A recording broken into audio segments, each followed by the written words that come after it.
Welcome to the Digital Business Evolution Podcast, a place that you can now call home. I know you're creating long-lasting impact in this world, and you absolutely deserve the time, location, career, and financial freedom that you desire. I'm here to guide you with proven strategies, tools, and mindset hacks that I've taught to thousands of business owners. You'll also be hearing from exceptional guests sharing stories of their own personal and business evolution. My name is Jessica DeRose, and I'm here to teach you what I'm learning. We are all inherently worthy, regardless of the number of degrees, awards, and accolades that we've collected along the way. Grab a notebook, a coffee, and enjoy the show. Hello. I'm dropping in today with a quickie, a short episode about the power of in-person events. So something that I'm obsessed with, I'm so happy to be seeing, is that there are so many events going on right now and in the upcoming near future. So many of my friends are hosting events and retreats and masterminds, and it is just making my heart so full because there is just nothing more powerful than being in the room with people in real life. Oh, I am all for Zoom rooms and Skype and FaceTime and all the cool technologies that we have because it enables us and gives us the opportunity to connect with people globally, which is incredible. But there is just something about being in the real room. And I think that it's something that we're all craving. I know it's something that I've definitely been craving. So I want to just talk about a couple of the things that I love so much about being in person. The energy in the room is palpable, and you cannot compare the energy inside of a room when someone is stepping on stage and the audience is going crazy, or there's live music happening and everybody's clapping and cheering, or maybe even crying. Maybe you're at an event where they're doing an exercise or an activity where it's emotional and you can feel the wave of emotions, especially if you're anything like me. I'm 150% empath, so I feel everything. Good, bad, ugly, doesn't really matter. But I can feel it all. And so when you're in the room with someone at an event, at a mastermind, at a retreat, you get to connect on a deeper level that just can't be replicated through the computer. That is definitely my opinion, but I think most of us would probably agree. The conversations and the partnerships that happen in person are also just on a different level. There's an intimate level of trust that happens when you're in the room with someone. And so I know for me, it's funny, I look back to some of the events that I've gone to, and I've been investing in events and mentorships and masterminds and retreats since 2012. And I look at some of those rooms and the people who are in my life today. And when I even look at Team Digital Business Evolution, my gosh, I was in the room for a fitness event where I met one of our coaches 7 years ago who's on our team. I went to another event, shout out to Lewis Howes, and met 3 of the other coaches that are on our team at Digital Business Evolution. And one of those coaches met his wife at that same event that same year. So they're married, which is pretty crazy. And that all came from that event. I look at some of the masterminds that I've been in, and I've been able to host other programs, masterminds, courses, affiliate programs, live retreats with people that I actually met in those rooms. We've collaborated on each other's podcasts. We've been in each other's programs to teach things. And it all happened because of seeds that were planted in the actual room. Seeds that were planted not while we were listening to a speaker and taking notes down in our notebooks, but rather seeds that were planted through just very organic conversations, very off-the-cuff conversations that were happening walking to the dinner or sitting around the lunch table or meeting up for coffee before the day actually started. The bonding that happens in person, the conversations that just organically unfold in person, again, it just can't be compared to anything online.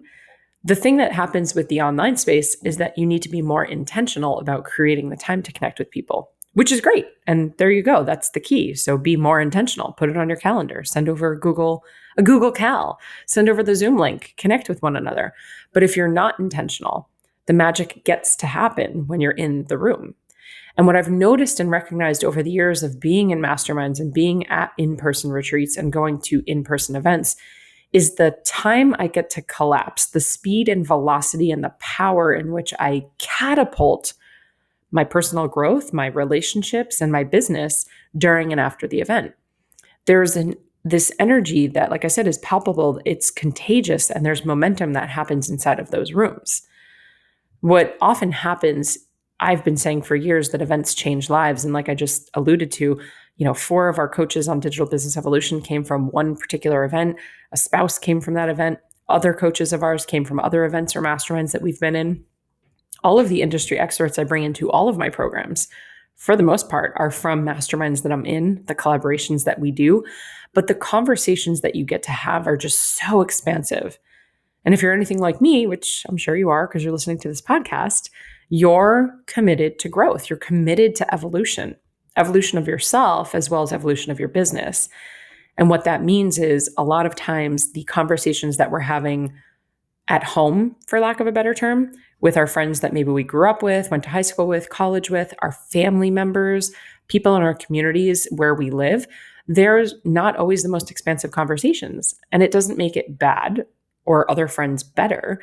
It's just having that awareness to know that those friends or those people are in your life for a reason or a season. And that might not be the person to turn to talk about what I call your crazy, stupid ideas, or to share financial wins with, or to talk openly about things that you might be challenged by, which they might not get. The perfect example is when you're building a business and you're struggling with lead generation or landing pages, and you want to talk about your EPL and your CPL and your conversion rates, and people outside of your industry might not know anything about what you're talking about. And it's not your job or responsibility to teach them. It's also not your job or responsibility to expect them to care or to understand, but rather the only thing that we can do is meet people where they're at. And so over the past 10 years of entrepreneurship, 8 years of entrepreneurship, 5 years of full-time entrepreneurship, I've really started to sort of compartmentalize different people in my life and where they sort of fall, what buckets they fall into. Again, it's neutral. It's not certain friends or people are better than others. It's certain friends or people are whom I go to when I'm just wanting to completely unplug and sit in silence. And sometimes it's to reminisce on things that have happened in the past and talk about memories and fun things. Sometimes it's for just unconditional love and support, again, with no words even being said. Sometimes it's my goofy, fun, adventurous friends, and sometimes it's sitting down to talk business strategy and have expansive conversations. So when you get in the room in person, when you're in an event, a mastermind, a retreat, chances are the other people that are there that are willingly there, they've chosen to be there, maybe they've paid to be there, taken time out of their very busy day to be there, well, there's a pretty good chance that they want to have those types of conversations as well. And the funny thing is, I've gotten flack over the years. I've had people say to me a couple different things. Number one, I've had friends, gosh, I remember conversations so clearly, like it was yesterday. A friend from college said to me years after college, "Ugh, you've changed." Like it was a bad thing. She said, "Oh, you've changed." And to me, that was almost a compliment. Of course I've changed. I've grown. I've gone through things. I've experienced things. I'm learning. I'm constantly evolving. And so my goal is to always be changing, to always be evolving. And so I took it as a compliment, but really in the moment in her time, it was a dig because my change triggered her. And she felt that she wasn't changing. She wasn't growing. And so seeing me shifting and evolving made her feel, I don't know, I can't put her feelings into my own mouth, but maybe it made her feel uncertain or insecure. Or maybe it made her feel like she was going too slow, or I was leaving her. Maybe she felt left behind. I don't really know. I never had the conversation with her. But I've heard from a lot of people things like, "You've changed," as if it's a bad thing, or "You pay for your friends," as if that's a bad thing as well. And I think it's laughable because when I think about parents, which I am not one, but I was an elementary school teacher for 8 years, parents and caregivers oftentimes go out of their way to either pay financially or pay investments of time and energy into putting their children into the right room. And so children are often put into sports or scouts or music lessons or art lessons, whatever that might be. Parents and caregivers will put children in rooms that they think will help expand them, that they think, or the child is asking, "I want to do more of this thing. I'm interested in space camp. I'm interested in baseball. I'm interested in arts and crafts." And so parents go out of their way, time, energy, and financially, to put kids in those rooms so that kids can be surrounded by other kids that are interested in the same thing, so that they can have expanded, like-minded conversations. And then something happens. We go through our teenage years and our young adult years, and we become adults. And we don't really have those advocates anymore putting us in those rooms. I mean, I don't know about you, but my parents, they support me fully through and through, but they are definitely not signing me up for courses and masterminds, and they're certainly not fitting the bill for me. So we become adults and we sort of become stale to this, stagnant, complacent. We stop putting ourselves in those rooms because no one's doing it for us. And so I'm encouraging you right now, and this might be super triggering, but I'm encouraging you right now to become your own advocate, to become your own caregiver, and to be the person to put yourself in the room, physically and virtually, but physically put yourself in the room. Pay to be in the room. Invest your time and energy to be in the room, because you need to become your own advocate to say, I want to be around people who like the same things, who are interested in the same things, and who can expand on those conversations for me. Heck, I want to have people that I can lean on and cry to when things get hard. And I want to have people that I can lean on and celebrate with when things are incredible. Because again, not everybody in your life will understand those things. And for so many people, I know I work with so many entrepreneurs where the celebration part, the financial piece to being an entrepreneur, for whatever reason, is very taboo. And people don't like to celebrate it. There's guilt and shame and fear of, if I share this, then what will it look like? Gosh, I'm making more money than my parents, or my best friend is struggling. How dare I share? And so when you get into the rooms of masterminds and retreats and events of these like-minded people, it gives you the opportunity. And this could even go for, I'm thinking of a yoga retreat. You going to a yoga studio in your town that might be a very beginner studio and people are working on very basic poses, but you've been doing yoga for many, many years and you want to work on crazy hand balances, you can work on them. But there's just something different. It just feels different when you're at an event, or let's say you're at a yoga retreat of a bunch of advanced yogis who are all working on hand balancing skills. It'll stretch you to work on even harder skills. It'll be a safe place for you to fall, quite literally and figuratively, when you do fall. To have the support net, to have people who understand what it is you're actually going through, the bumps and the bruises, the emotional, the mindset, all of it. And then, of course, imagine celebrating with a room of people who are doing the thing that you want to do. You've got 10 yogis who can all balance on one hand.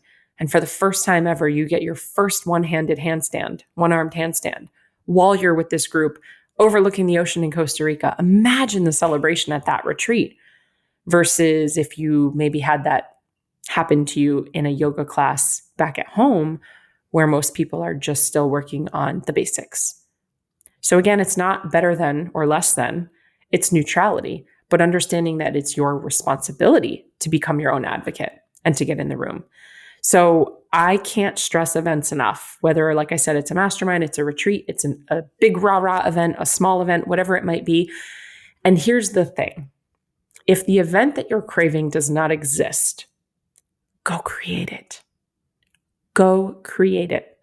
That's how events get started.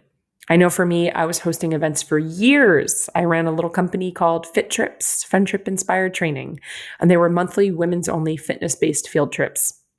And I started it because it didn't exist. This was back in 2014. I used to get out of school every day and I would want to go into New York City from New Jersey. And I wanted to take all these cool fitness classes that were popping up. Trendy studios were popping up left and right. It was at the time where people were doing yoga on surfboards and spin classes in the pool. Like there was all this crazy stuff happening in the fitness industry. And I wanted to try, but no one in my circle, no one in my bubble wanted to take the train into New York City after a day of work and spend $40 on a pop-in class and then take the train back home. And so I created what didn't exist. I didn't know what I was doing. I had no right to be doing it. And I was scared out of my mind to be doing it. All the thoughts and the feelings of, what if nobody joins? And am I going to make money? And is this a stupid idea? And am I going to look dumb? Which, if you haven't listened already, go back to episode number 13. I talk all about navigating those negative thoughts and limiting beliefs. And I give you some exercises there that you can work through because those thoughts are real and they're going to come up. But for 3.5, 4 years, I ran these fit trips every single month. And they grew from, the first fit trip, I sold 5 tickets and only 3 women came. And I cried that morning. I was so embarrassed. And Mike just reminded me, it's my job to show up for those 3 women in the biggest way that I can. Not to focus on the 2 who weren't coming or the people who didn't buy tickets, but focus on the 3 that are coming. And very quickly, 3 women turned into the following month, there were like 9 of us, and the next month, 17. And by the 4th month, we had 40 women coming to these events. By the first year anniversary, 75 women were coming to these monthly events. We were hosting 2 retreats a year in Costa Rica. And it all was birthed out of a need or a desire that I had for something that didn't exist. So no, you don't have to have the world's best speakers on your stage. And you don't have to have a 3-day event with crazy swag bags and VIP offerings and special this and special that. But if the thing that you want doesn't exist, can you call up a group of people, 1 friend, 2 friends, 5 people? And can you start it yourself? And I encourage and challenge you to take it offline.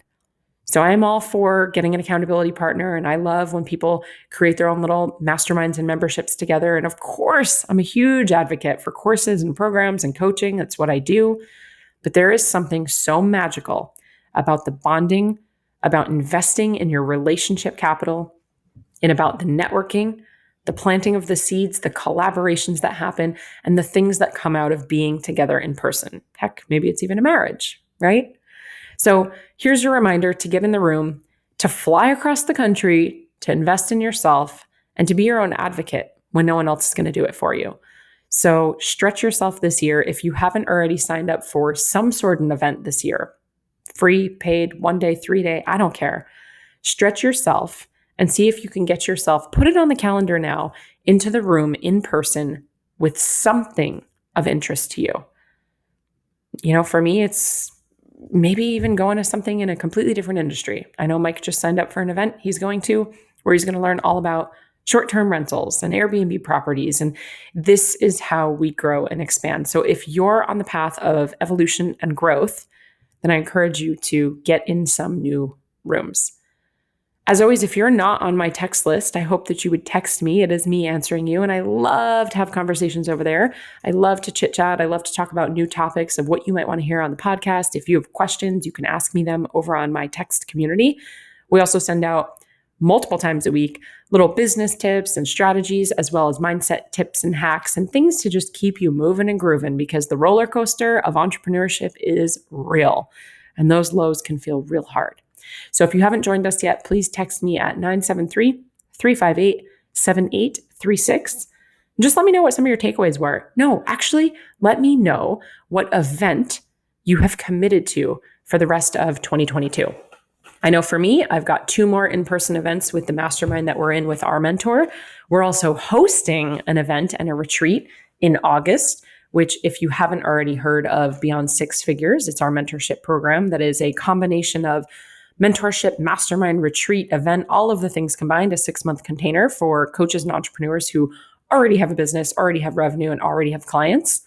We are going to be at some other events as well this year, and I can't wait to meet you there. So text me 973-358-7836. Let me know what events you are committing to and take some screenshots of this. Post it up on social media. Tell me what some of your takeaways were, what you loved, what you want to hear more of, and I would love to connect with you over there as well at I am Jessica DeRose. As always, cheers to your evolution. Thank you so much for tuning in. If you loved this episode, I invite you to be a part of our ripple effect and share it with a friend. And please, if you feel called, take 30 seconds to leave a 5-star review, and I'll be forever grateful. Until next time, cheers to your evolution.